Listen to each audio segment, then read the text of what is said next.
Smallbone Deceased by Michael Gilbert. Dramatized for radio by Nesta Pain, with Hywel Bennett as Inspector Hazlerigg, Dominic Guard as Henry Bohun, John Rye as John Cove, and Jill Simcox as Miss Cornell. Smallbone Deceased.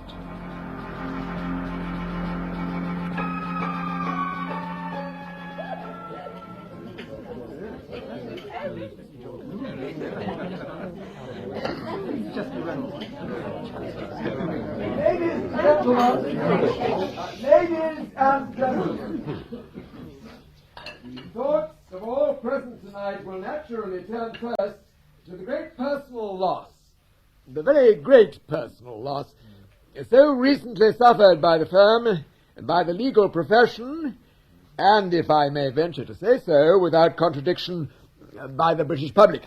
Hywel Horniman, our founder and our late senior partner, was a man whose name will be long remembered. He was not only a great lawyer, he was also a great businessman. Some of you will remember his boast, "In 30 seconds I can lay my hands on any paper which has come into this office over the past 30 years. How many firms of solicitors, I wonder, could say the same? He was a grand old lawyer, a man who had perfected himself in every branch of a solicitor's work, a man who asked nothing of his subordinates that he If could you not hit himself me again with one of those bread pellets, John Cove, I shan't type any more private letters for you in office hours. Delilah. To his partners and staff, the fruits of his knowledge. He died, as I'm sure he would have wished to die, in Hodis. It scarcely seems a month ago that I It really is rather an inspiring thought that the last words he ever wrote should have been, "Unless we hear from you by an early post, we shall have no option but to institute proceedings."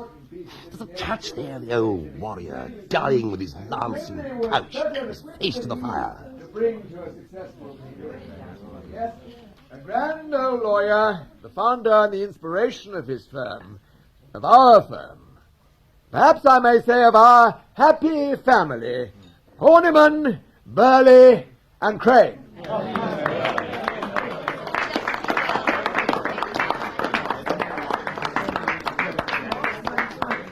Mr. Bohun, I'm Miss Cornell, in case you've forgotten. Oh, yes, you're Mr. Horniman's. You were Mr. Horniman's secretary. Still am. I've been handed down. I've been devised and bequeathed. I'm young Mr. Horniman's secretary now. Of course, that's his son, isn't it? The new partner. But come and meet some of the staff. Not that it'll take you long to get to know us all. This is Miss Chittering.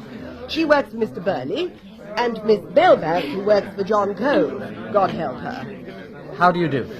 Here. I'm Henry Bohun. I only joined the firm this afternoon. Why should it be such penance to have to work for Mr. Cove, Miss Belbath? Oh, I expect it's the things he says. I see. And how long have you been with the firm, Miss Chittering? Oh, so long I never admit to it now, for fear people might start guessing my age. It must be quite a responsibility to work for Mr. Birley. It was a very interesting speech he just made. Oh, yes. He's very clever, isn't he, Florence, right? I can never understand a word he says. I don't think I was really cut out for law. You mustn't believe a word of it. What your spelling says to me, keep trust and puny mortgage for the light of pure phonetics. Never mind, Miss Belbass. What a brains, besides beauty. What are they?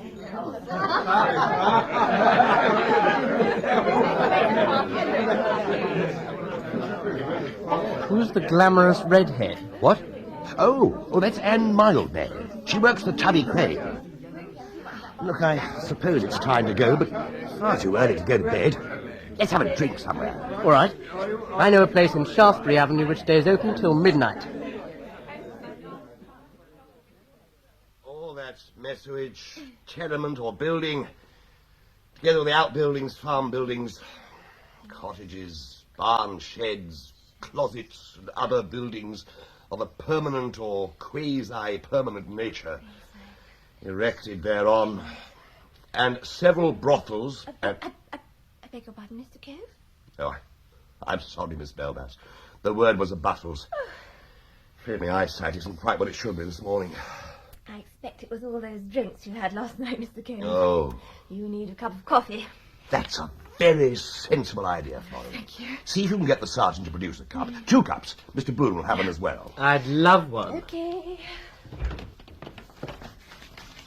I must say, I'm feeling a bit at sea with these cards. Yes. I suppose I'd better begin your education. Now, those filing cards you've got in front of you, they're Horniman case index cards. At the top, you'll see the name of the client. On the left, in purple ink, a series of letters. And on the bottom, in pencil, a number. Well, do we have to number all our letters, then? Every letter written in this office is numbered. Top copy and carbon. Press copied for the letter book and stamped for outgoing mail. The carbon is then filed and indexed. Nothing else? I mean, surely you send a copy to the Times. Now, files. Once a file is closed, it may go into a number of different places. If the client is a grade 3 client, one whose affairs are of small importance or who himself possesses only minimum status... The younger son of younger sons of dukes. You're getting the hang of it nicely. Well, his files will go down to the tea room. A second-class client travels the same route, but ends up in a locker in the muniments room. But a first-class client... Has a box. Right. And no ordinary box. Look at this. The Venerable, the Archdeacon of Melchester, D.D. It's larger than most deed boxes, isn't it? Yes, not only that. Its most unusual feature is... Look, you try opening it. It doesn't budge. Yeah, you have to open it with a jerk. What a contraption. That rubber lining round the inside of the lip seals it, I suppose. Yeah. Almost hermetically seals it, in fact. Surely an ordinary deed box is good enough. It was commonly believed in the office that once years ago, one of Abel Horniman's leases had the signature eaten off by a mouse. A mishap which gave rise to expensive litigation in the Chancery Division. Accordingly, he sat down and devised the Horniman dust-proof, moisture-proof, air-proof, and indeed mouse-proof deed box. I see. Mr. Crane wants you, Mr. Cove. Curse him. All right, Anne. Miss Mildmay to you. Stop trying to put me in my place, Anne. Tell him I'll be along in a minute. And take the bachelor file with you. I gather Mr. Crane wants to discuss the arithmetic in your completion statement. Does he, though? Have you got all you want, Mr. Boone? Thank you. John Cove has been initiating me gently into some of the mysteries of the Horniman office system. It scared me at first. But cheer up. You get used to it. Oh, can you tell me who's going to do my work? Well, that'll be Mrs. Porter. She should be in the secretary's room. Thank you. I'll have a word with her. But the stars are against it. Look what it says. Avoid the sea at all costs. But you can't go altering your holiday, Florrie. You've bought your ticket. Last month it was all right. It said you will find fortune and a good companion on the great waters. But now it's so definite. Avoid the sea. Your happiness lies in the hills. From a sum of money expended now, you will reap a modest benefit in 14 days' time. No, wait. Yes, I have it, of course. What is it, Miss Corning? Well, last month's paper doesn't actually mention the sea. Mm-hmm. It says great waters. Yes, it's as clear as can be. You must take your holidays in the Lake District. Great waters and high hills. Yes, I suppose you... And the last bit's quite clear, too. You must take a cheap fortnightly return ticket.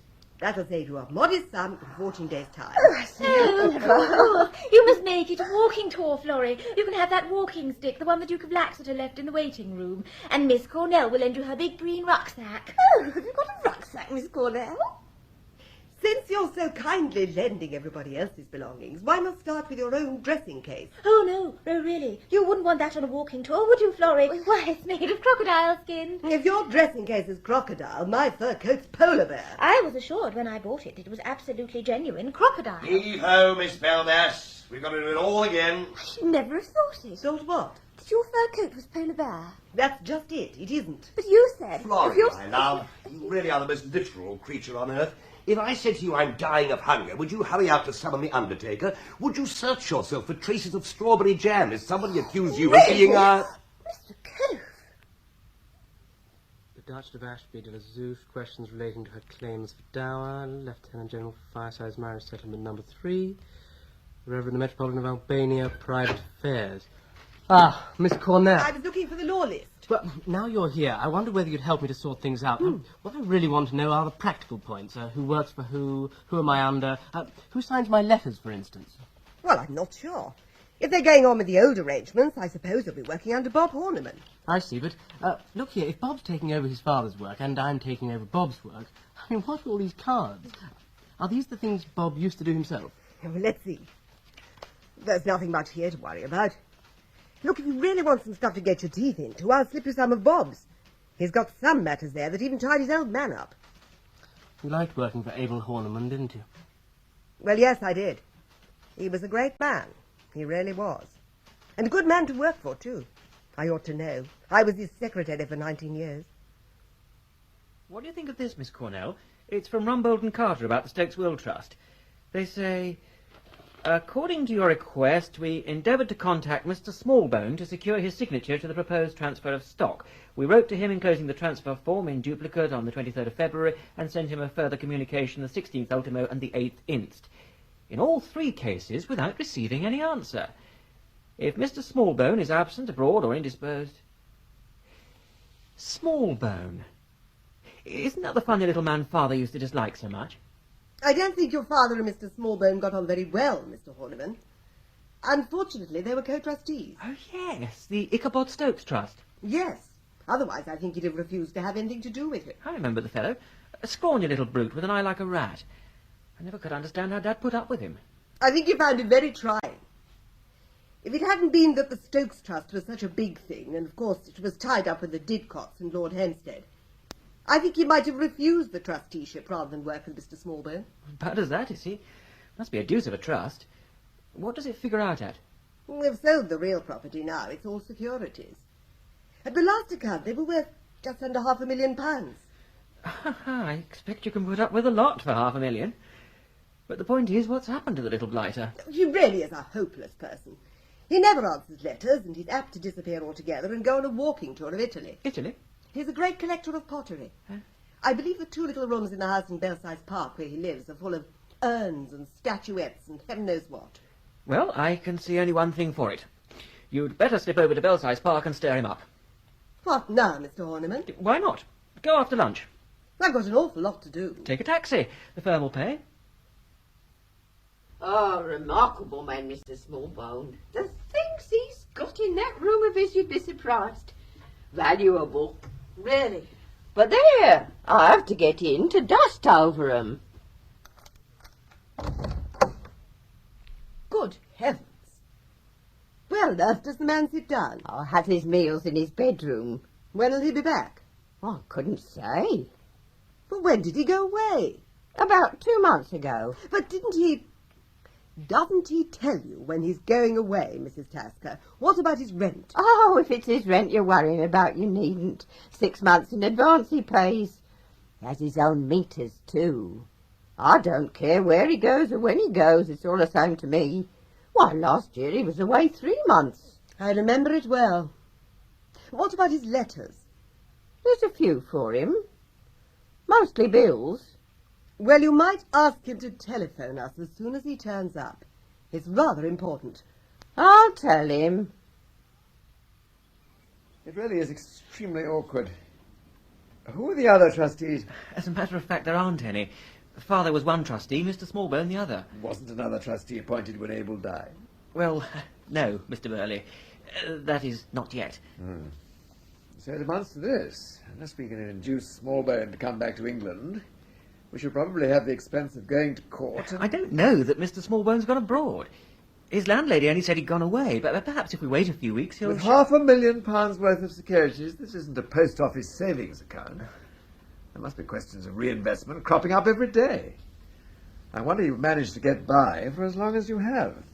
Well, but perhaps it might be a good idea to go through the securities anyway. We could get a broker's opinion. Where are the securities? They're in the muniments room. I'll get Sergeant Cockrell to bring them. You might get the trust accounts out of the box, too. All right. But I'm sure there's nothing wrong. Why should there be anything wrong? About Mr. Smallbone, I mean. He often disappears like this. Miss Cornell was telling me about him. He's a bit of a crank. The fellow ought never to have been appointed a trustee. But Stokes was mad for years before he died. Now then, about this death duty scheme of Lord Haltwhistle's. It's very mysterious, Mr. Horniman. Your father can't have lost the key. He kept them all together on one ring. Let me have another look. Box of colours. Lady Birley. No, you're quite right. There are only 17 keys here, and there should be 18. Stokes is missing. First the trustee, then the key. The next thing we shall find is that half the securities are gone. The securities aren't kept in here. They're with Sergeant Cockerell in the strong room. There's nothing in this box but old files and papers and trust accounts. I know, but how am I to start checking up the securities unless I can get hold of the last set of trust accounts? Hasn't Cockerell got a key? I'll ask him to come in. Sergeant Cockerell? Yes, come in, miss. Yes, now then. Sergeant, have you got a key that will open this box? There should be a master key. We thought perhaps... No, I know nothing of master keys. I've got keys for the strong room, the lockers, doors, inside doors and outside doors, but not boxes. The partners look after them. I suppose we shall have to get through to the firm that make the boxes. Oh, heavens, that'll take weeks, and goodness knows where Mr. Smallbone will have got to by then. Excuse me, do I understand that all you're wanting is to open this box? That's right, yes. Oh, well, if that's all, I'll have it open in no time. I'll just fetch my hammers. You know, I might be able to get a copy of the trust accounts from the auditors. Then we could at least start to check the securities. After all, what's all the fuss about? We don't know there's anything wrong with this trust. Now then, I'll just, excuse me, I'll just put it up on the window seat where I can get at it. Let me give you a hand. Oh, it's heavy. Mr. Horniman. Yes? What is it, Miss Velvet? Oh, could you sign this receipt, please, sir? In a minute. Yeah, will you hold her steady? There. Yes. Good. Now we'll have her open in a jiffy. Now then.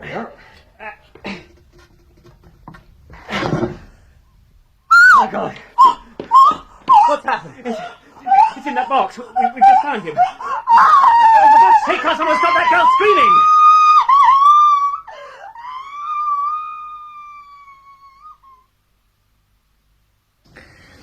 It's a damned inconvenient thing. I particularly don't want to take you off your regular work, Inspector, but I don't see what else I can do. With Aspinall and Harvey in Lancashire looking for that blasted maniac, and Cass in Paris. I expect I can manage it, sir. Look here, I better give you a quick outline. At 11 o'clock this morning, a partner in this firm of solicitors, what's their name? Horniman, Birley and Crane, opened one of their deed boxes. The box was supposed to contain papers relating to a trust. What they found in it was one of the trustees, named Smallbone, Marcus Smallbone, dead. The late senior partner in that firm was Abel Horniman. Wasn't he the chairman of that committee on criminal law revision? That's the man. He was a big name in legal circles, and he was pretty widely tipped for the next honours list. But if he's dead, sir, I don't quite see how he... But he died about 4 weeks ago. He'd been ill for some time, angina, and I think it would be fair to say that he knew he was booked. I see. And our pathologist's first opinion is that Smallbone had been dead for at least 6 weeks. Possibly 8, maybe even 10. Yes, I understand. Abel Horniman and Marcus Smallbone were fellow trustees, the only trustees of a very big affair, the Ichabod Stokes Trust. That's an obvious libel thing, of course. It's almost the only direct connection between the two men. And is this trust, is it in order? Well, that's one of the things you have to find out, Hazelrigg. Apparently, it isn't as easy as all that. One of the difficulties is that all the papers which might have helped should have been in that deed box. And they were gone? Every one of them. As it was, there was hardly an inch of room to spare. If Smallbone hadn't been quite unusually small and slight, his body would never have gone in at all. 10 weeks? I should have thought they'd begun to notice him by that time. In the ordinary way they would, but these were special boxes, as you'll see. A rubber sealing band round the edge and a compressor lid. Rather unusual, sir. Whose idea were they? Abel Horniman's. Here are the photographs. Incidentally, I can set your mind at rest on one point. There's no doubt it was Smallbone. We got some very good prints which match up with a dozen test samples from his lodgings. By the way, I saw a name I recognised. Yes. Here, in the list of recent arrivals at the office. Bohun. Henry Bohun. Never heard of him. Who is he? Presumably a solicitor. He used to be a statistician, and before that, an actuary. Versatile chap. Yes, I'll tell you how I know about him. Sergeant Pollock, you may remember him? Oh, the man the Garrett crowd killed. He worked with you, didn't he? Yes. Well, he was a friend of Boone's. Now, if this is the same chap, and heaven knows it's not a common name, then he might be useful. Particularly if we can be certain he wasn't involved. Friend in the enemy's camp, good idea. And he's out of it, of course, as he said he just joined the firm. At least, that's what he says here. Well, Mr. Boone, and how are you finding your new work? I'm liking it very much, thank you, Mrs. Magley. Try as thou expect. I don't know. We found a trustee in one of the deed boxes today. Lord, what will you lawyers get up to next? Before you go up, there's a gentleman waiting to see you. I'll let him into your room. I hope that's all right. Good evening. Oh, good evening, sir. My name's Hazelrigg. I'm from Scotland Yard. I believe you knew Bobby Pollock. Lord, yes. I knew him well. I heard... Wasn't he killed? Yes. I had the pleasure of sending down both responsible parties. I'm glad. Bobby was a good man. He said some nice things about you. A drink. Whiskey? Thank you. I've got a proposal to put to you, Mr. Boone. It's in connection with a murder at your office. Oh, yes. Now, almost the only person who could and would have killed Smallbone is your late senior partner, Hywel Horniman. How could anyone else have got the box into the room unobserved and then opened the box, of which only Hywel had the key? Well, yes, when you put it like that, it seems obvious enough. Oh, thank you. But why? That's where you come in. Hywel Horniman and Marcus Smallbone were fellow trustees. I don't understand all the ins and outs, but I realize this much. They had joint control of a very large sum of money. It might be more accurate to say Horniman had control of it. He was the professional. One would suspect Smallbone to do what he was told, sign on the dotted line and so on. I don't think that Smallbone was that sort of man. Oh, I don't expect he was. That's why he's dead. Now, some swindle was going on. It wasn't an obvious swindle, nothing that an outsider could spot, but Smallbone wasn't an outsider, and he just happened to spot the rabbit in the conjurer's hat. So the conjurer popped him into his disappearing cabinet. Yes. Think of Horniman's position. Think of the temptation. On the one hand, disgrace, probably jail. On the other, he could die respected, as the Scots say. It was so easy. Into the box with the body, lose the key, sit tight. Even if it went wrong, what did it matter? The courts would have had to get the deuce of a move on if they wanted to beat the angina that killed him. How are you going to prove all this? That's it. We'll have to find out what's wrong with the trust. Well, I expect I could help you if you're keen on the idea. But surely an accountant or an auditor could do better. I wonder. Anyway, I'd like your help, if I may have it. Of course. And then again, we've always got to face the possibility that it may not have been Hywel Horniman. Now, that's going to open up quite a wide field of speculation. Ah, list 2, in fact. Yes, all those now on the staff, and just possibly someone who was with the firm but has recently left. I suppose that's possible.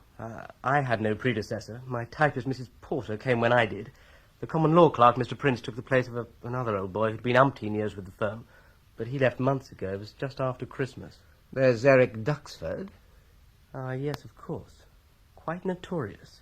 Was running another job at the same time as working for the firm and stealing their clients. I gather he resigned last month, just before he was due to be sacked. So he's in the running. Then there's the cashier, Mr. Clark. He only left about 3 weeks ago. No, he's out. He couldn't have done it. He only had one hand. Why does that mean he couldn't have killed Smallbone? Of course. You don't know how he was killed. No, I don't. And I suggest that if you're going to trust me, you don't set traps for me. Sorry. Just second nature. No, it would have been quite impossible. Smallbone was strangled with picture wire. Definitely a two-handed job. I've done jobs in junk shops, in lost property offices, in warehouses, even the mistress's common room at a girls' public school, but never before in my life have I seen one room with quite so much stuff in it. And thank your lucky stars you're in a Horniman office. This is child's play to what you'd find in the office of an ordinary uninhibited solicitor. It's all these books, in open shelves too. Anybody could have handled them. Look at the dust on this one. Queen's Bench, 1860. Who in hell could be interested where the Queen put her bottom in 1860? It looks as if we may take a bit of time before we're finished in here. And we shan't be able to let young Horniman back until we are, so I may as well use it myself. Oh, you've done the desk, I take it? Oh, yes, I've done that. Well, I'll see Mr. Birley first, then. Get someone to ask him to come in, will you? Ichabod Stokes was a Presbyterian fishmonger. He was one of Mr. Horniman's oldest clients. He was a successful man. When he died, he owned almost a quarter of the East Coast fishing fleet. Where did the money go? He left a will appointing Abel Horniman and Marcus Smallbone executors and trustees. Do you know why he chose Smallbone? They shared a common interest in collecting pottery. My impression was that neither was really very knowledgeable on the subject. However, they used to correspond at some length, I believe. Was the will all right? Entirely so. There were no close relations, and the money was left to perfectly reputable charities, mostly to do with fish. So now all you have to do is to divide the income among these charities. In theory, that is so. In fact, it is not so simple. When Ichabod Stokes died, his estate consisted of a certain amount of real property. He bought a number of farms cheaply at the time of the 1931 slump, and there were the assets and goodwill of his various businesses which had to be valued and paid out. However, you can take it that by now everything has been realized and invested in securities. Can you give me some idea of the value of the trust? After the payment of death duties, it amounted to about £500,000. £500,000? And all invested? So it'll be just a matter of checking the stocks and shares, I take it. In theory, yes. In fact, no. We are allowed some discretion in the investment of the trust. The fund was to be kept in the best possible state of investment compatible with security. This means that shares were bought and sold to meet the demands of the day. It is not, therefore, possible, without looking through all the recent files and folders, to say exactly what the trust fund ought to consist of. Well, where are all these files and folders? They were in the box. I see. Does that mean you'll never know what... Certainly not. But a little time will be required before we are in a position to be precise. I see. Well, I should like to have the information as soon as you can get it, Mr. Birley. Of course. Now, if Abel Horniman had been embezzling funds, do you think he would have taken them from this trust or from some other one? It's a question which scarcely merits consideration. But I'm asking you to consider it. The question is purely hypothetical, and I should like to have your answer. Very well. I'll give you my answer as a hypothesis only. The Stokes Trust would have been a suitable vehicle for fraud for several reasons. First, because the only other trustee was a layman. Secondly, because the funds were all here under our effective control. They had to be, as Abel was constantly buying and selling, so no questions would be asked. Thirdly, the beneficiaries were all charities. The secretary of a charity is, as a rule, very pleased to receive his annual cheque, and is unlikely to question its amount too closely. I see. Well, thank you, Mr. Birley. Or perhaps you would ask Mr. Bohun to step along. My secretary will find him for you. Young man, pour yourself out a second cup of tea, do. Oh, thank you. And be guided by me. Never take in lodgers. Go to the poorhouse, go to prison, commit arson, larceny and what you like, but never take in lodgers. You found Mr. Smallbone was... Take Mr. Smallbone, a quiet man, an inoffensive man, a good player. Never should I have thought that by his deeds he would have brought anxiety to my bosom and police to my house. The sugar's behind a clock. No, I don't. 5 years ago I came here to lodge, put down 6 months' rent on the table, the one we're sitting at this moment, and said to me, Mrs. Tasker, I'm a rolling stone, I gather no moss, but somewhere I must have to lay my head. The first floor front pair's vacant, I said, and use of the ring at the back for cooking, and that's all that passed between us if I go to my maker tonight. I'll come and go as I like, he said, and so he did. Last year he was in Italy at his house in Florence. The address is on his card on the door. Then this February he goes away again. I'm going down to Kent, he said. I didn't catch the name. Stanton, I thought he said, but it may have been Stancombe. And if I find what I'm looking for, that'll be the beginning of great things, Mrs. Tasker. Great things. I'll be back tonight, he said. But he never came back. Certainly he did. That night, as he said. Then the next day he went out again. No luggage, nothing. I thought, He's found what he's looking for. And when 1 week went by and then another, I knew I was right. You knew I knew he was in Italy, where he is now, enjoying the hot weather. Oh. It's the question of access which has been worrying me. Now, from what you tell me, Mr. Boone, anyone who looked as if they had business to transact could walk into the office during business hours without anyone stopping them. What about after business hours? They certainly couldn't get into the offices then. Sergeant Cockerell locks the 2 doors at night. He leaves about 7, and he's the last to go. Who has the keys? Well, no one has keys except him, I understand. Supposing one of the partners wanted to get in? I'm not sure. I asked John Cove, and he said that no partner in a fashionable firm of solicitors ever did work after hours. That sort of thing being left, one gathers to the Shirtsleys brigade in the city. Even Abel Horniman didn't have keys? Not of the outer doors. I see. What about Horniman's room? In office hours, there's one very serious obstacle. You have to go through the secretary's room to get into any of the partners' rooms. And at least one of the secretaries always has to be in it. So they'd have noticed if Mr. Smallbone had gone into Mr. Horniman's office.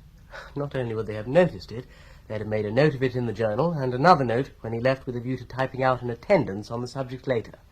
How do you think we poor solicitors live? In this case, the secretary would be Miss Cornell. She's been here a long time? Countless years. Efficient? Well, she'd have to be. Doesn't have other things on her mind. Miss Cornell? You surprised me. There are other things than sex, you know. No, actually, I meant golf. Golf? Yes, she's very good, I gather. Reached the last 4 in the Woman's Open at one time. She might have been brooding about an incipient slice or something of the kind. What thorough research you do, Inspector. All our past lives an open book to you. Just routine. I gather Mr. Horniman had been an invalid for some time, Mum. If you could help me by giving me some idea of how he spent his day. He was very regular in his habits, Sergeant. Of course, he had a nurse here all the time to look after him. What time did he leave in the mornings? The car came to fetch him at 10:05, and he was home at 5 o'clock for tea. It would vary, perhaps. No, he was always home by 5. Did he go out in the evenings at all? Certainly not. Never? I'm sorry, but we must be certain. Mr. Horniman was a dying man. He never went out in the evenings. He retired to bed at 10 o'clock, and the nurse had the bedroom across the passage so that she could be certain to hear if he cried out. His attacks, you know, they were very sudden. Thank you, Ma'am. Here you are, Inspector. Effect of picture wire on the human neck. 200 magnifications. Extraordinary. Looks like an aerial view of the Grand Canyon. What does it all prove, Dr. Bland? Quite a lot. Would you like a picture of the weapon? Subject to very slight possible errors, here it is. Take a short piece of ordinary 7-strand brass picture wire. Drive a small hole between the strands about 2/3 of the way along, then thread one end of your wire through the hole. Now that gives you a nice, smoothly running noose or slip knot. I suggest that you then fasten toggles of wood, or anything to afford you a good grip, one at either end of the wire. There is an inexpensive, neat, household model of the garroter's loop. Inexpensive, neat, and untraceable. Oh, quite. It's a household weapon. Anyone could make one. Oh, thank you. No, I haven't done yet. Would you like a picture of your murderer? Oh, it's not asking too much of you, Dr. Bland. Well, to a certain extent, the weapon implies the user. Now, he must be methodical, neat with his hands, with enough imagination to devise such a weapon, and enough ruthlessness to use it. You surprise me. He is also, most probably, left-handed. What? Ah. Yes, I thought that might stir you out of your dismal professional indifference. That's a clue, isn't it? That's something to go on. I repeat, he was left-handed. Not in the sense that he only used his left hand, but he was a man whose left wrist was better developed and stronger than his right. Where did you get all this from? From the wire. Look at the photograph again. Observe how all the creases on the right are drawn backwards, that is, towards the spine. Now that means that when the murderer started to pull, he exerted the actual pressure with his left hand. Yes, I think I see what you mean. One other thing, Doctor. You say he and him. Is that certain? Could it have been a woman? Oh, certainly. A man or a woman. Using this little weapon, all you need is the initial surprise. Consider now. I'm going to strangle you. Now, you've no cause to suspect me, and I'm standing quietly behind you. I put my hands round your throat. As I thought. You try and tear away my fingers. Now, strong as you are, you find it difficult because you're sitting down. Your knees are under the desk, but not impossibly difficult. You catch one of my fingers and bend. All right. Needn't be too realistic. But consider the murderer who was using a wire loop. Now, it's strong. It's as sharp as a cheese cutter. And it's an inch into your neck before you know what's happening. You can't shout, and there's nothing to catch hold of. You can't get as much as a tip of a finger between the wire and your neck. Yes, I think a woman could kill a man with a weapon like that. I gather you want me to go through all the accounts and papers of the firm, Inspector. Yes, Mr. Hoffman. I want to find out if they're solvent. If they are, I want to know how their profits today compare with their profits, say, 10 years ago. And I want to know about anything which doesn't quite fit in. Very well. I've given instructions that any books or papers you want are to be shown to you. If you find anything's being kept from you, that'll be helpful too. Yes. I gather the late senior partner's your chief suspect. Not anymore. He was the man who ought to have committed the murder. He was the man who had every reason for removing Smallbone, but he's out.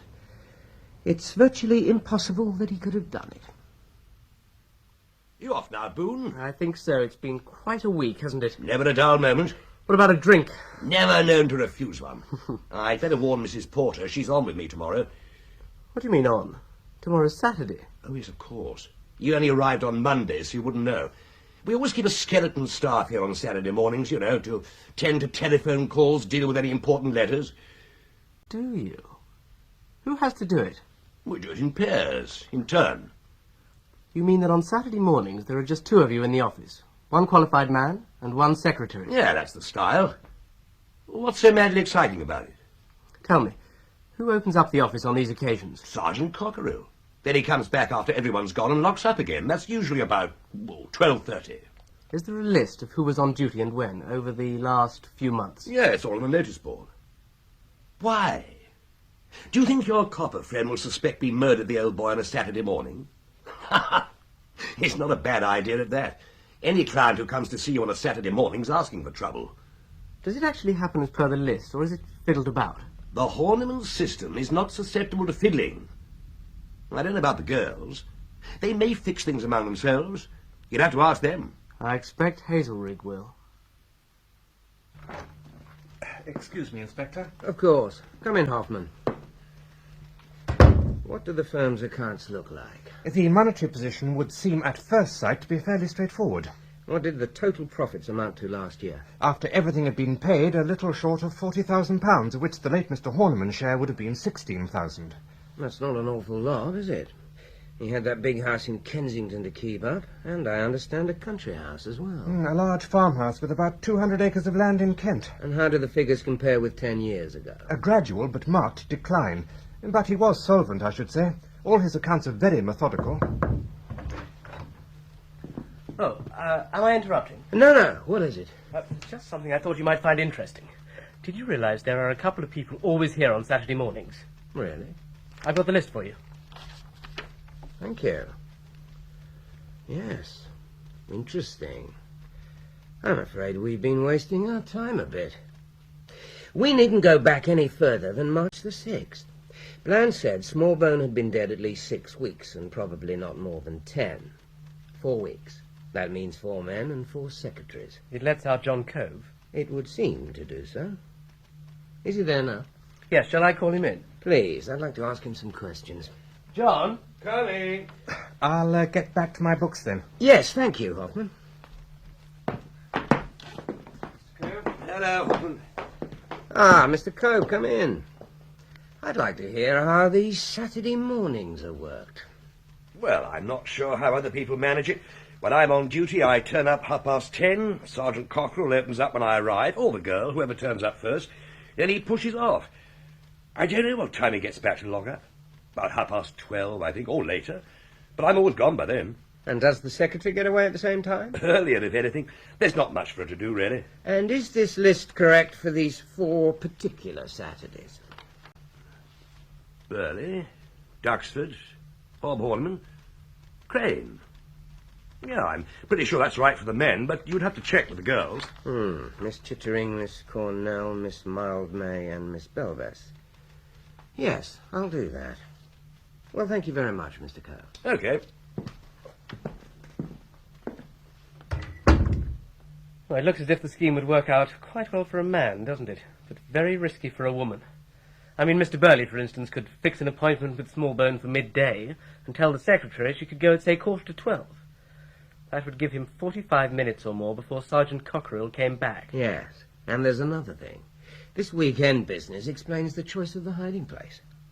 The body was bound to be found sooner or later. All the murderer was hoping was that it would be hidden long enough to make it uncertain which was the fatal weekend.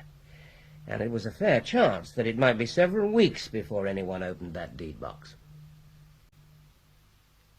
I'm sure I came in on February the 27th, because that was the day after my Admiral took me out to the Criterion and tried to get me tight on gin. It was me the Saturday before. That's right, it shouldn't have been my turn at all, you remember, but Sissy Chittering asked me to take it for her. I can't think why. A boyfriend, perhaps? Nonsense. She doesn't know one end of a man from the other. Well, then why did she come up to town on a Saturday morning? She was right out at Dulwich. Shopping. Don't be so Victorian. Girls do their shopping during their lunch break. Well, I've seen her in the Strand on a Saturday. I believe he works in a shop opposite Charing Cross, and she comes up to meet him at midday on Saturdays. Can anyone tell me about the other Saturdays? What do you want to know all this for? Don't be silly. It's Hawkeye, the inspector.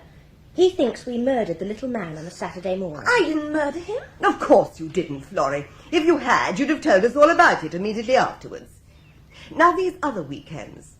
Saturday, February the 13th, that was Sissy Chittering, of course. She did mine in return for me doing hers.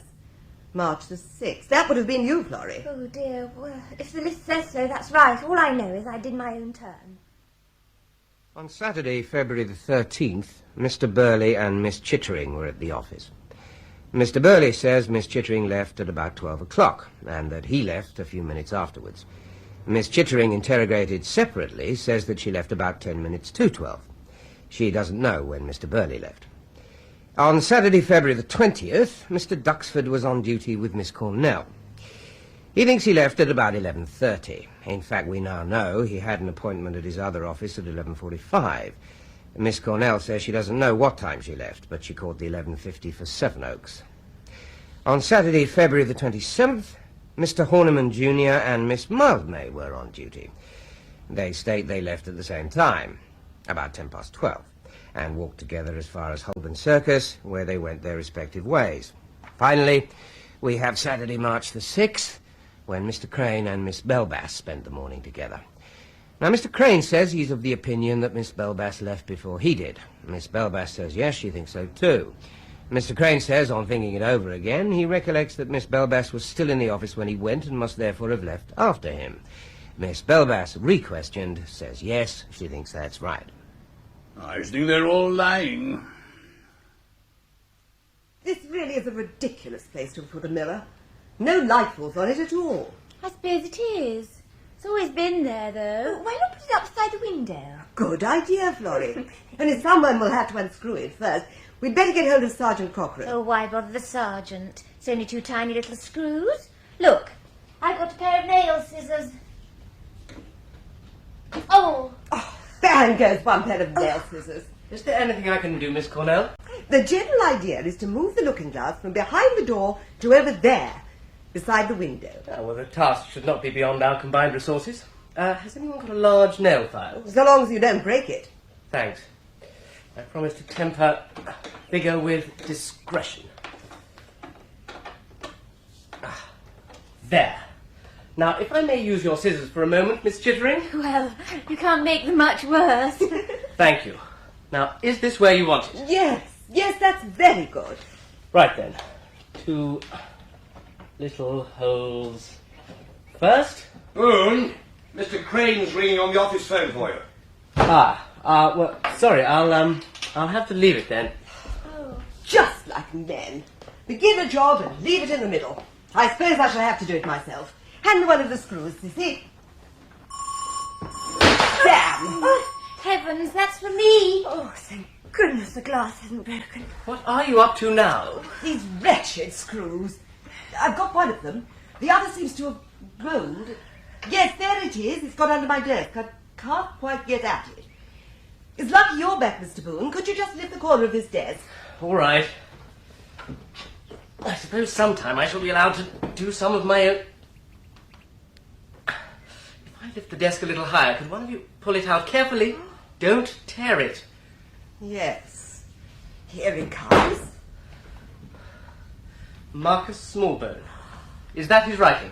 The dead have spoken. Nonsense, Florrie. It may have been written months ago. Years, even. Yes, it's his writing, all right. It doesn't look very old. Well, there's one thing about it. It never came to this office, not in the ordinary way. Look, it hasn't been numbered or stamped. It hasn't even been punched for filing. What does it say? Dear Mr. Horniman, I write to confirm our arrangement. I will be at the office at 12:15 on Saturday. I hope what you will have to tell me will be satisfactory. Marcus Smallbone. I think this ought to go straight to the inspector. Did you notice anything odd about the letter? No. Oh, well, except as Miss Cornell pointed out, it hadn't been filed or marked. Didn't you think that the signature was a bit high on the paper? It had the effect of cramping the rest of the letter. Well, the spacing did look a bit amateur, but then I don't suppose Smallbone was much of a typist. No, I don't suppose he was. There is another thing, though. Did you look at the top left-hand corner of the paper? No, not particularly. What should I have seen? 2 pinholes. A very important clue. I'm surprised you overlooked it.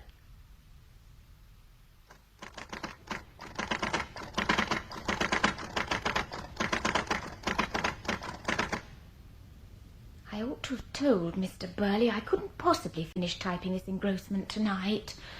I should have said 11 o'clock tomorrow was the very earliest. 6:30. Oh dear.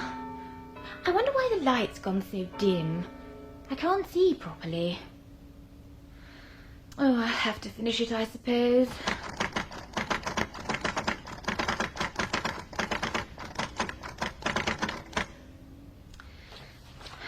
Only a few more pages. Thank goodness for that. I ought to be finished before Sergeant Cockerell comes to lock up at 7. How silent it is when nobody's here. What was that? I thought I heard someone coming up the passage. Oh. There. Looked. There. Probably just imagined it. These old buildings often creak at night. There's not a sound now. The handle. It's turning. If I stand on a chair, I can see who it is through the fanlight. Oh, good heavens, it's you. You did give me a fright. Why ever didn't you call out to me? Just a moment. I'll open the door.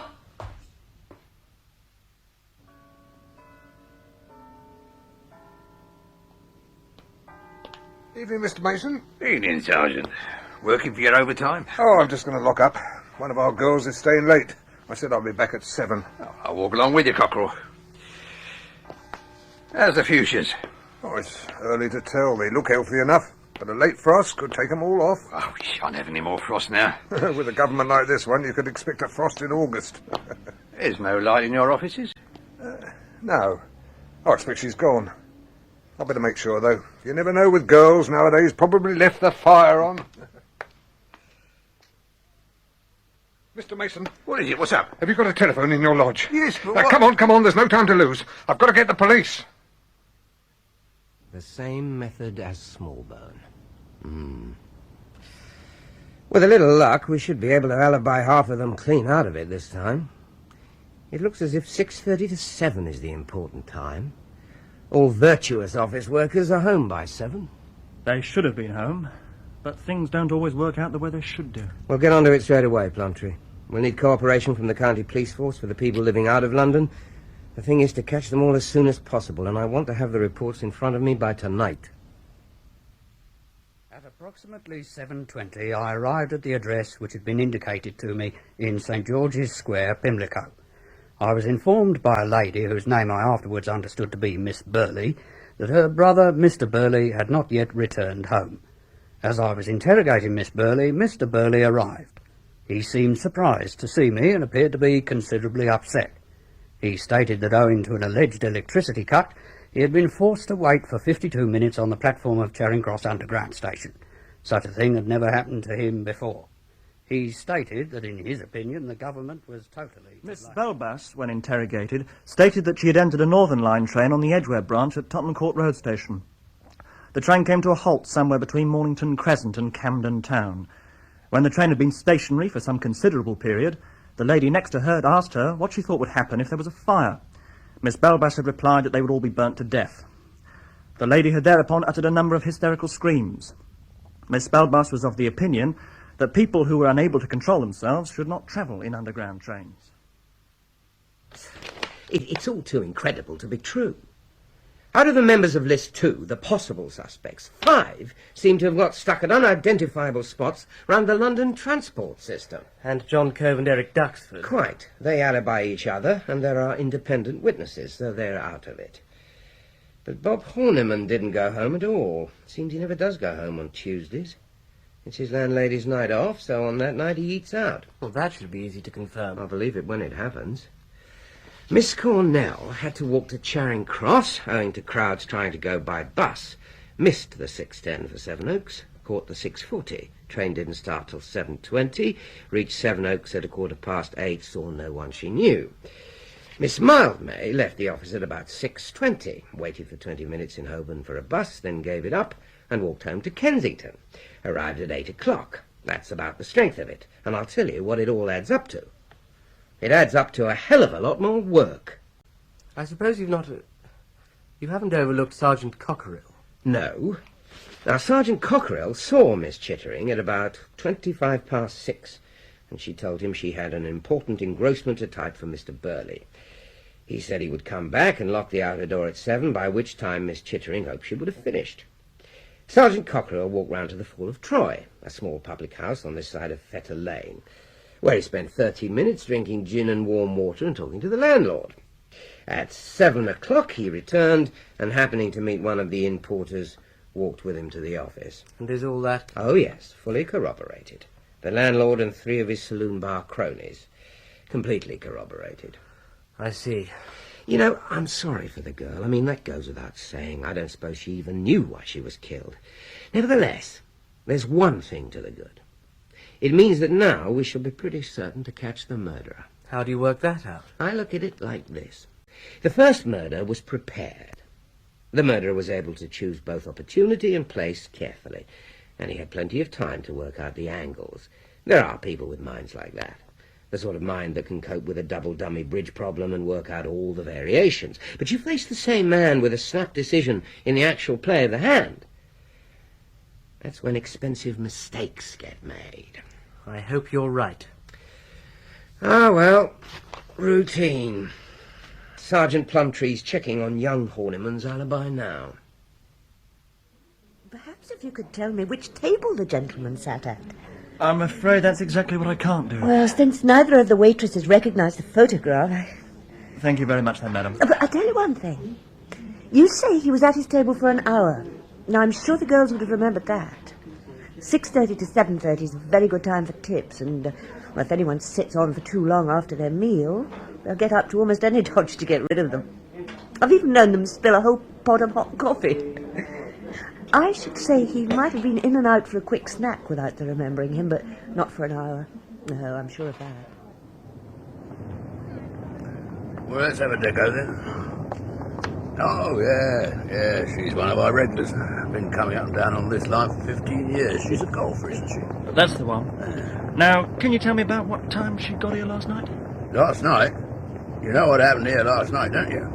Yes. Yeah, well, with one thing and another, what with the people who was on the trains trying to get off and the people who was off trying to get on, if my own mother had come up and spoke to me, I shouldn't have remembered it. And she's been in her grave these 10 years. So Miss Cornell may have been on that train or she may not. That's cheering. Never mind. We've been able to check Miss Belbass's alibi. The woman who screamed? Yes, she came forward. Come in. There's Mr. Heyman to see you, sir. He brought this note. Yes.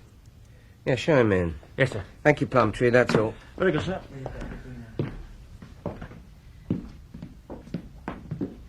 Good morning, Inspector, isn't it? Good morning. Sit down, won't you?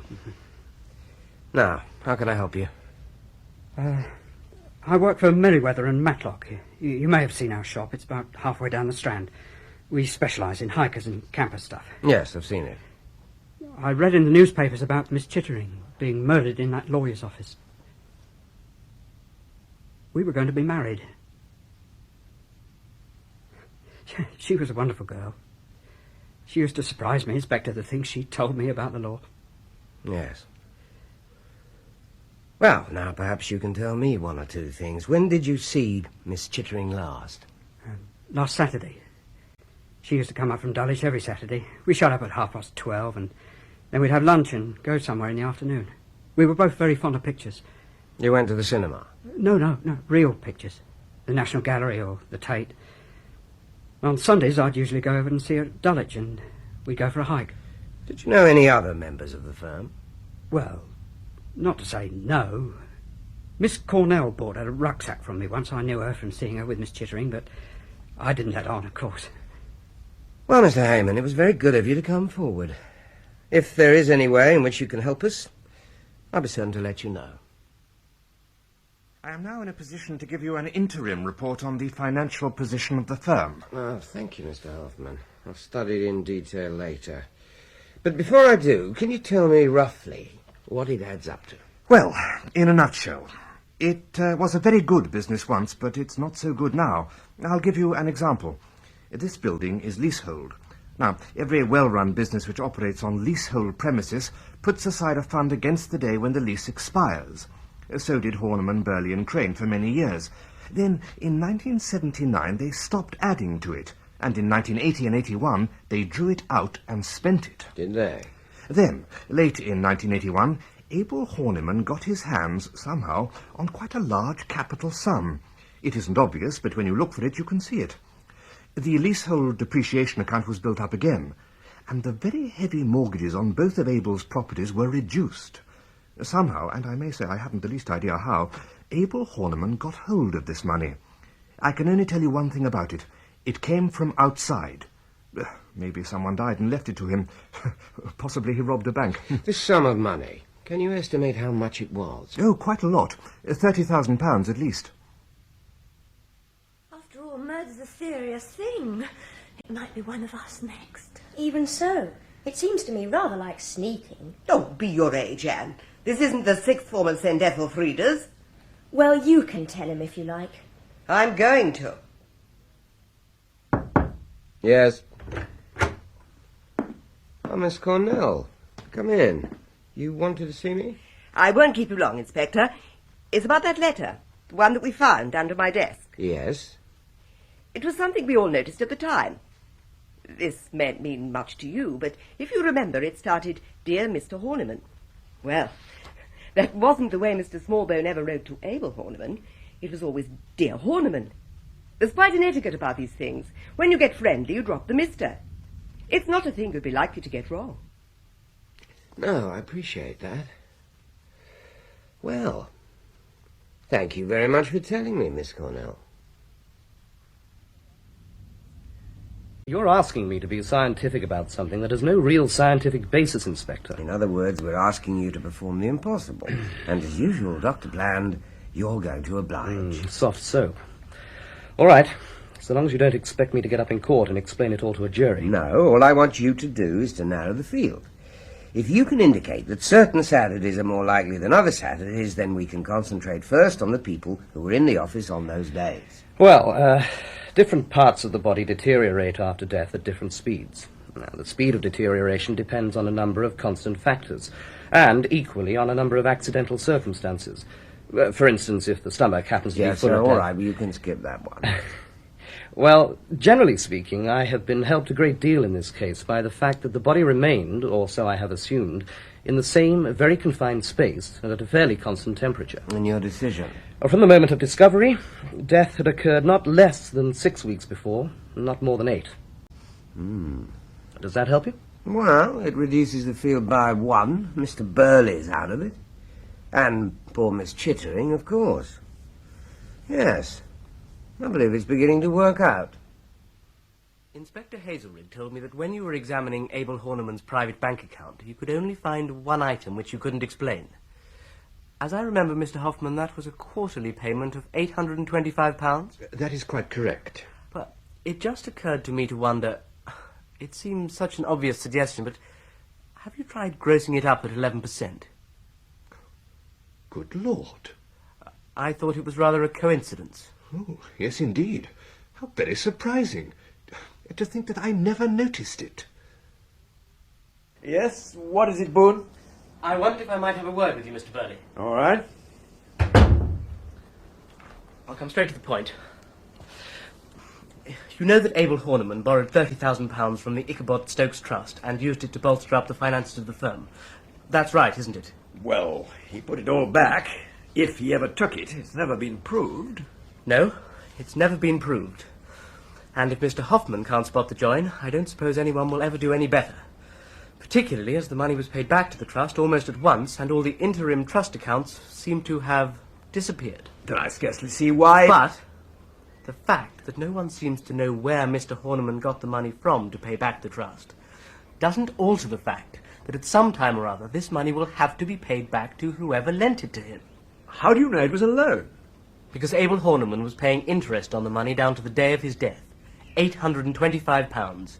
11% per annum on £30,000. Who was this money paid to? The money was drawn by Abel Horniman in cash. I presume he paid that money for security reasons into a private account at another bank. Then he paid it to whoever it was he got the £30,000 from. So far, there is no indication who that is. It seems highly probable, however, that Smallbone knew, and the truth, if it had been exposed, would have resulted in ruin for Abel Horniman and disaster for his firm. That, it seems plain, is why he was killed. You always seem to be poring over lists and figures nowadays. It was just something I was trying to work out. Do you remember the sale of Long Half Farm? Oh, it is inscribed on the tablets of my heart. It was the very first piece of conveyancing that I did in this office. Can you tell me about it? Well, if you're passionately interested, I'll get out the file. Yeah, here you are. It was quite a straightforward title. It started with, 3 straight conveyances. First in 1910, another in 1938, and the third to Ezekiel Jell in 1960. He died in 1966, and there's a vesting deed vesting it in his son Amos as life tenant. Amos died in 1975. Yes, there's another vesting deed in Daniel Jedd, who, without further ado, barred his entail and sold as absolute owner in 1978. Bob's your uncle. And it was the same property all the way through? All the way from 1910 onwards, I mean? To the last blade of grass. Then why weren't the first 3 conveyances handed over when it was finally sold out of this office? Now, Abel did say something about that. I can't remember what. The route of title we offered was the 1966 vesting deed. Well, you'd have thought that the earlier deeds would have been handed over, or else the usual acknowledgement given for their safe custody. Yeah. Now that you mention it, that does seem a bit odd. Why do you suppose Abel wanted to keep the early deeds? He never struck me as the type to go in for homemade lampshades. No, I don't think he kept them for lampshades. Hello, Boone speaking. Hazelrigg here. We've traced that bank account. The quarterly payments were made to the Husbandman's League Friendly and Loan Society. The office is in Lombard Street. Fine, I'll go there straight away. Keep me posted. What's it all about? My idea, roughly, is that Abel Horniman forged a set of title deeds. Good Lord. Well, not forged, really. He effected a little rearrangement.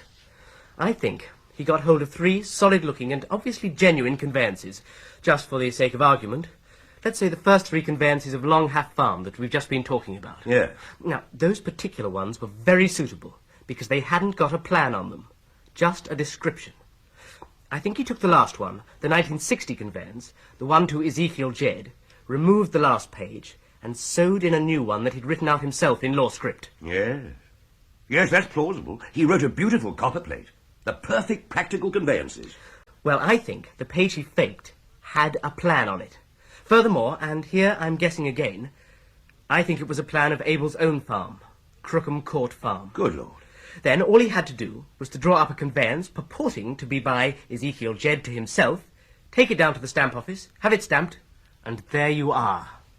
Look, I may be stupid, but why did he want a second set of title deeds to Crookham Court Farm? He must have acquired a perfectly good set when he bought the place in 1976. Well, he had to hand over the real deeds to the National Westminster Bank when he mortgaged his farm to them in 1977. Don't you think a spare set must have been quite useful when he wanted to raise the wind again in 1981? Yes, viewed in that light, a chap could hardly have too many sets of title deeds. Where are you going? Down to the Husbandman's League to make sure. It's known as the cufflink trick. You pawn one cufflink twice over. I do hope that there's nothing wrong. We heard, of course, of Mr. Horniman's death. Very sad. Yes, indeed. But about your loan, Mr. Manifold, I don't doubt that the interest payments will be kept up, for the time being anyway. But I am afraid I must break it to you that the security for the loan is illusory. Illusory? Perhaps you'll be kind enough to explain how the security of 200 acres of freehold farming land can be illusory. Have you got the deeds here? Yes. I asked for the papers to be brought to me before you came. Well, can I see? Thank you. Ah, yes. You can see the join quite easily. Mm-hmm. The last page inside the back sheet. Look. Gracious goodness. Yes, I can see it. What is your idea? That the last page is an insertion, a substitution? That's it. And look at this. Formerly known as Long Half Farm, but now and for some years past known as Stancombe Farm in the county of Kent. He changed the Ordnance Survey numbers to correspond with his own farm, of course. But what about our valuer? Is his report a forgery too? When your valuer went down to Kent to inspect the farm, he would naturally get in touch with the owner to arrange an appointment. Of course. Well, I've no doubt Abel met him with a car, took charge of him, and showed him round his own farm, pretending it was Stancombe Farm, which we now know to be a figment of his imagination. That's why it was a plan of his own farm that he put on the forged set of title deeds. Then can't we claim that our mortgage covers Mr. Horniman's farm, the farm our valuer saw, whatever it says on the deed? I suppose you might, only it wouldn't do much good. It's already heavily mortgaged to the National Westminster Bank.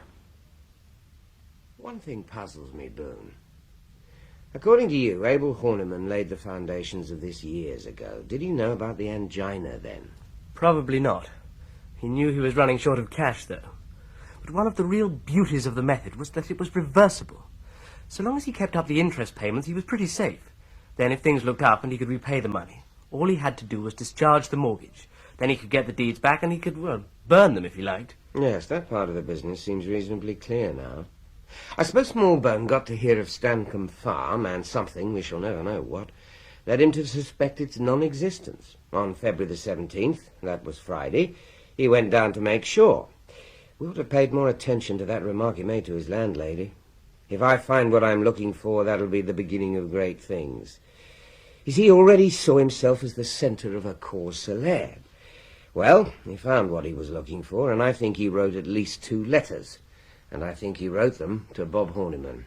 He may have known by then that Abel was pretty far gone. So Bob thinks the matter over and writes back, making an appointment with Smallbone for the morning of Saturday, February the 27th.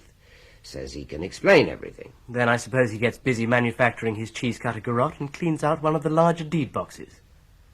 What happened next? Smallbone confirmed the appointment. That was the letter we found, of course. It must have been written to Bob's private address. So it didn't go through the office filing system. Written to Bob? Yes, it took a senior secretary, Miss Cornell, to point out to me the difference between a letter starting Dear Horniman, which is what he'd have written to Abel Horniman, and Dear Mr. Horniman, which is what he'd write to Bob, whom he barely knew. And Bob had the letter in his pocket and dropped it in the secretary's office. Something like that.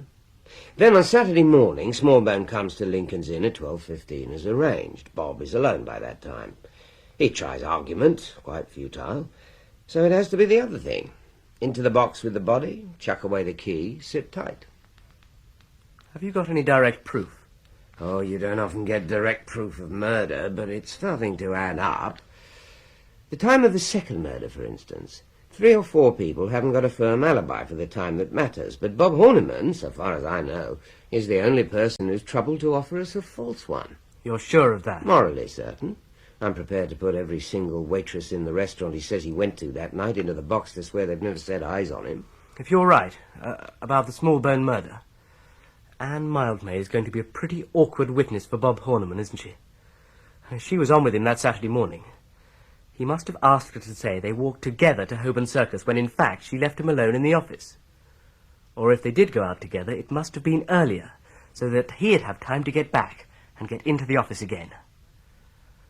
He might like her out of the way. We'll try and nail him this weekend. There's a cottage he goes to on the Norfolk coast. Goes sailing from there, they tell me. Yes, I've always got on very well with Anne Mildmay. Why?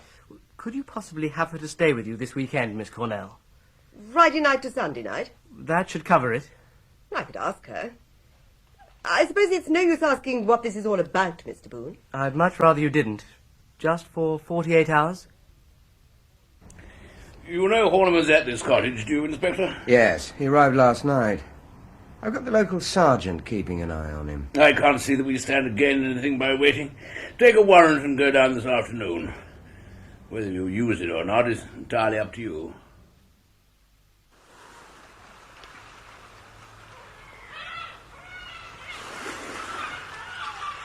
I don't like the looks of it, sir. 4 o'clock he brought the boat in. He'd been up and down the estuary all afternoon, beating about, getting a feel of her, you might say. He might be going to make a dash for it tonight. Didn't he come ashore at all? He did. Come back to the house and had his tea, which Mrs. Mullet had got for him. She does for him. You know, cleans the place, gets in the stores. She said he was asking about a telephone message he was expecting. Then he went aboard again. He's been sitting there ever since. Well, I suppose we've got to take a chance. Mr. Horniman! Hello? Who the hell's that? Inspector Hazlerigg here. I wanted a word with you. You've chosen a damned odd place for it. It is rather important. You better not stand here shouting at each other across the water. Come on up to the cottage, Inspector. You're asking me a hell of a lot of questions, Inspector. Will you answer me just one? If I can. Am I supposed to have murdered Smallbone? Well... Look here, I've got an explanation for the apparent discrepancies in my statement, and it's got nothing to do with Smallbone's or Miss Chittering's death. I suppose if I were to give you my most solemn word that... No, sir. No, I didn't think so. Well, I can't prevent you nosing around, but I'm damn well not going to help you. Well, in that case, I have no alternative but to... Oh, you're back, Mr. Horniman. Your telephone call came through, sir. I wrote it down like you told me. There it is. Thank you, Molly. Very good of you. Not at all, sir. I shall have to ask you what it says. AZ negative. Thank God for that. Excuse me a moment, I've got to telephone Seven Oaks. Before you telephone anyone, Mr. Horniman, Yes? perhaps you'll explain what it's all about. It's Anne Mildmay, of course. I'm in love with her. And when you allow me to telephone, I intend to propose to her. And that message? Yes, I thought... We both thought that she was going to have a child. My child. Now we know she's not. She's had an Aschheim's on deck test at this result, so now it's easy. I can ask her to marry me. I should have thought that if she had been going to have a child, you would have felt bound That's to... just it. I should have felt bound. So would she. It would have been a hopeless basis for a marriage. If you say so. Now, if you'll please explain. Of course. Well... the evening Miss Chittering was killed, Anne and I were having dinner together at a little restaurant in Frith Street. Do they know you there? Well, they ought to. I've been going there on and off for the last 10 years. Yes, well, you can give me the name afterwards. Now, what about the Saturday? Oh, well, that really was rather awkward. You see, that was the day, well, that was when all the trouble started. You mean to say? Yes, I'm afraid I do. Oh, no wonder you were too busy to answer the telephone. What? We traced a client who had rung no less than 3 times that morning. We thought it very suspicious. Actually, we packed up and left at about 11:15. We didn't feel much like doing any office work. Anyway, Anne was determined we must keep the business between us dark until... Quite. And you felt it sufficient reason to mislead the police, to give a false alibi, and to waste the time of the police in checking. I know, of course, we oughtn't to have done it, but I thought she might turn me down if I didn't agree to do what she said. And it was only until the result of the test came through. Besides, it never crossed our minds we could be suspected of... Please, do you think I could call Anne? She's staying with Miss Cornell. God's fresh air. God's free fresh air. What the hell, it's free. Bob Horniman's out of it. A Saturday morning alibi isn't much, coming from a girl he's going to marry. But the two murders were quite definitely committed by the same pair of hands. The post-mortem marks on the neck show that. The fractional left-handed pull which hallmarked both killings. It must be the same person. So if the Soho restaurant confirms Horniman's alibi for the time of Miss Chittering's murder, then he's definitely out of it. There's that letter from Smallbone, of course, but it could be a plant. Those pin marks. Some people pin checks to a piece of paper with their signature on it. Lawyers get them every day. So remove the check and type a letter on top of the signature. Forgery without tears. You see them going off from Paddington, Torquay, Paynton and places like that. Piles and piles of luggage. I don't call that a holiday. No, do I. But take a nice large rucksack. God in heaven, what idiots we've been. I beg your pardon? When does this train stop? It doesn't stop. It's straight through to London. Well, then stop it. We must.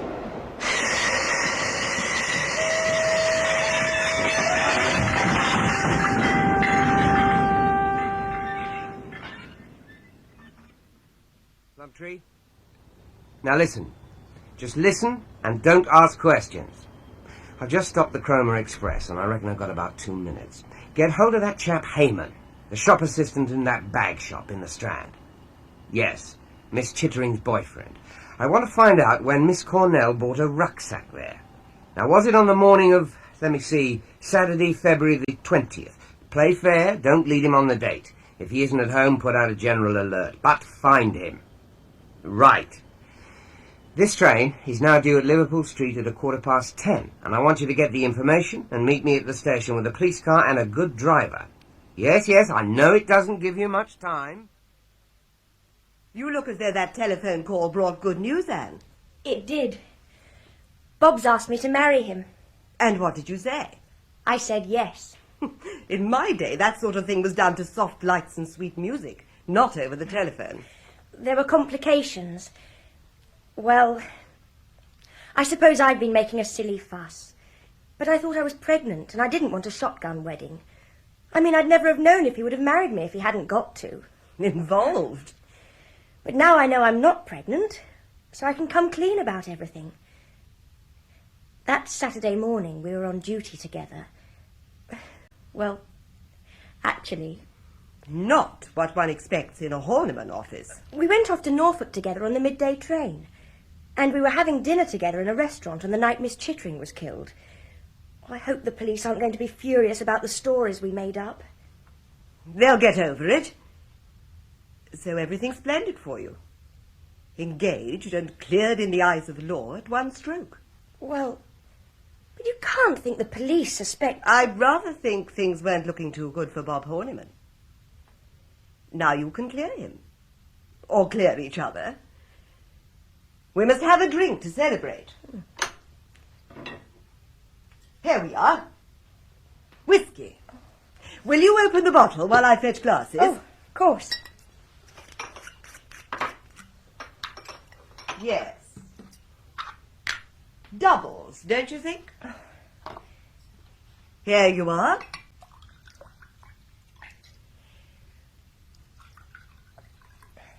To you. It's strong, isn't it? It should be. It's genuine Glenlivet. I had this bottle given me when I won the open putter on the Octolori course. One more for your intended. Oh, I don't think... It'll make you sleep. The funny thing is, I can hardly keep my eyes open now.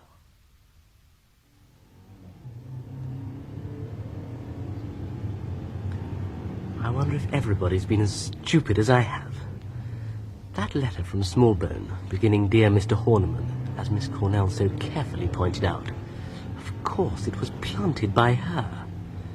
That dropped screw was a manoeuvre, and a clumsy manoeuvre at that, to give her an excuse to produce the letter from behind her desk.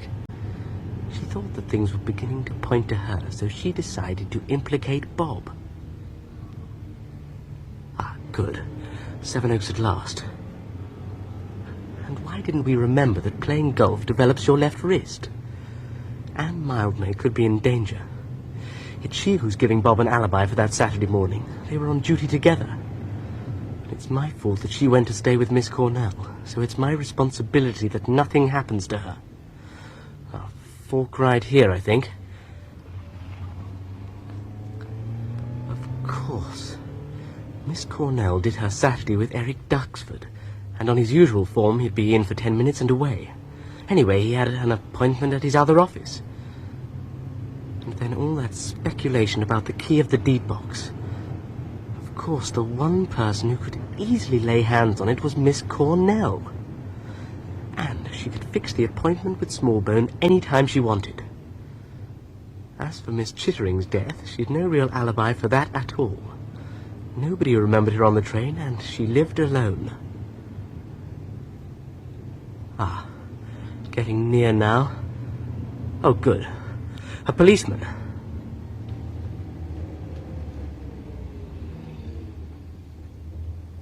Excuse me, I'm looking for a bungalow called Red Roofs. A Miss Cornell lives there. Oh, that's 500 yards along your right, sir.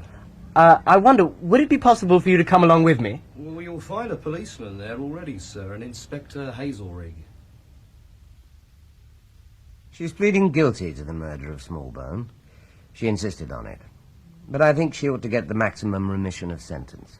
You mean taking into consideration that she'd no motive of personal gain, that it was all devotion to Abel Horniman and so on? Yes, and as for Miss Chittering's murder, she's not being charged. Huh? The law officers don't advise it, which is as well for Miss Cornell, because that wasn't so pretty. She was fighting for her life, I suppose. Yes. It's odd, you know.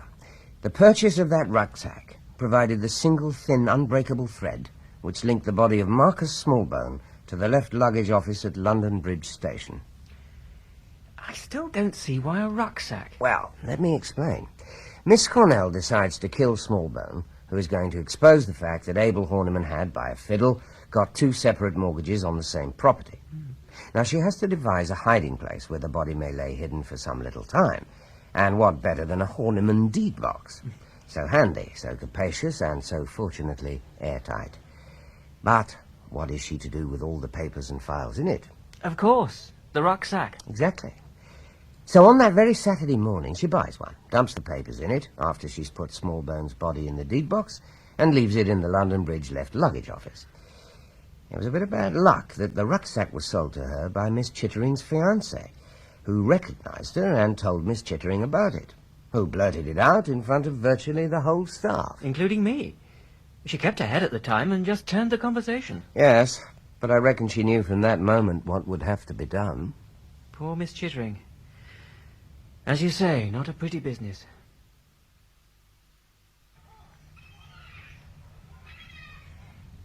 Do you think I was drugged that night? At Sevenoaks? You had a very advanced hangover the next morning. I think it was 2 glasses of neat whiskey coupled with excitement.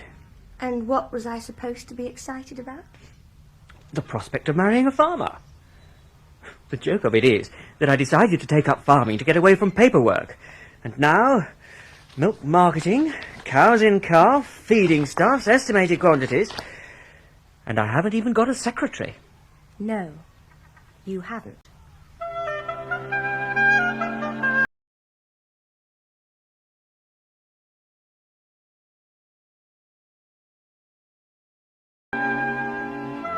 In Smallbone Deceased, dramatized for radio by Nesta Pain, from the novel by Michael Gilbert, Hywel Bennett played Inspector Hazlerigg, Dominic Guard, Henry Bohun, John Rye, John Cove, and Jill Simcox, Miss Cornell.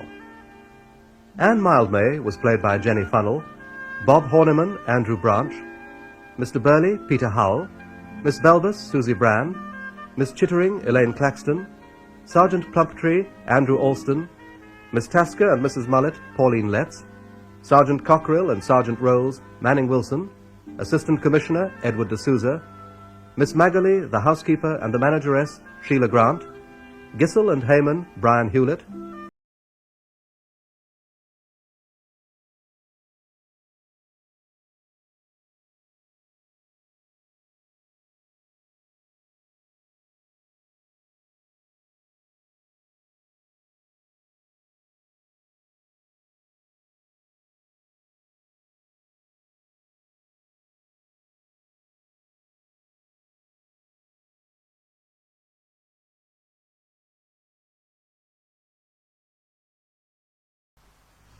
Crime at Christmas continues tomorrow on a slightly different tack. Inspector? Tanner, I've asked you not to call me that. Oh, no, sir. Nor yet, sir. Sir? Tanner. Inspector French and the Starvell tragedy. Inspector French of Scotland Yard has just completed a most interesting case. When he receives an offer, he simply can't refuse. How do you feel about a trip to Yorkshire? Well, I was rather hoping for a breather, sir. Right. This is the very thing. More like murder. The detective constable assigned to assist French on the case is, well, green. There's an eerie house that's just burned to the ground and 3 dead bodies have been found in its ashes, but there is a pretty girl in the affair. She is a young lady with a fondness for flower shows and other things.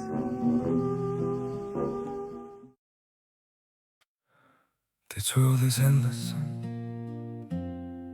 so wide, so far, but somehow I'm still lost in you.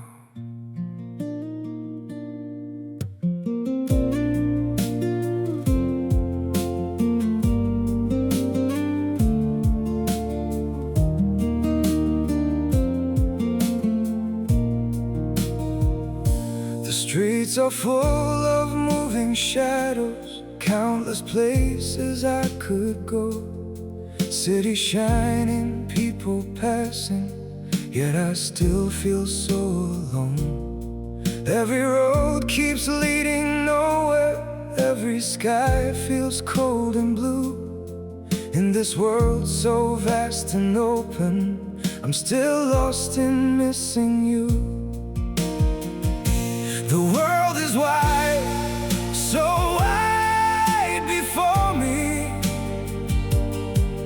but I keep losing my way. Somewhere in the endless distance, your memory makes me stay.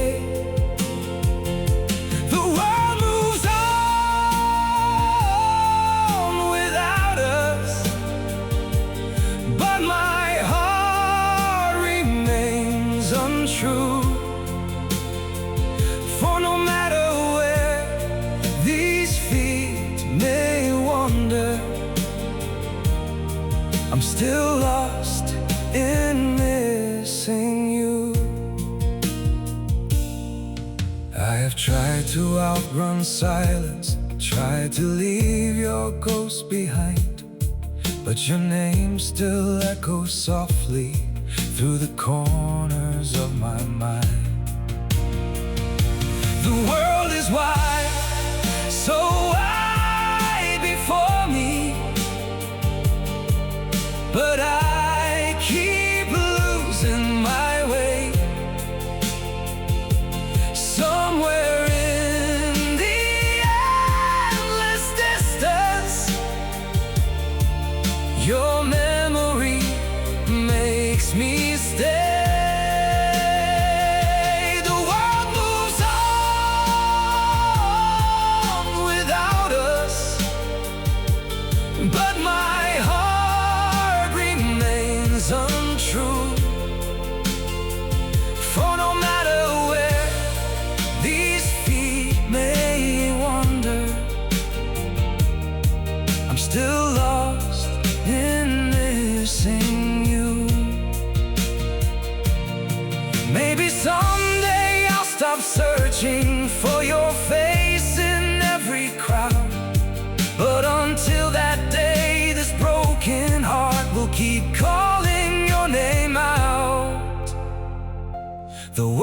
eyes wide, so wide before me.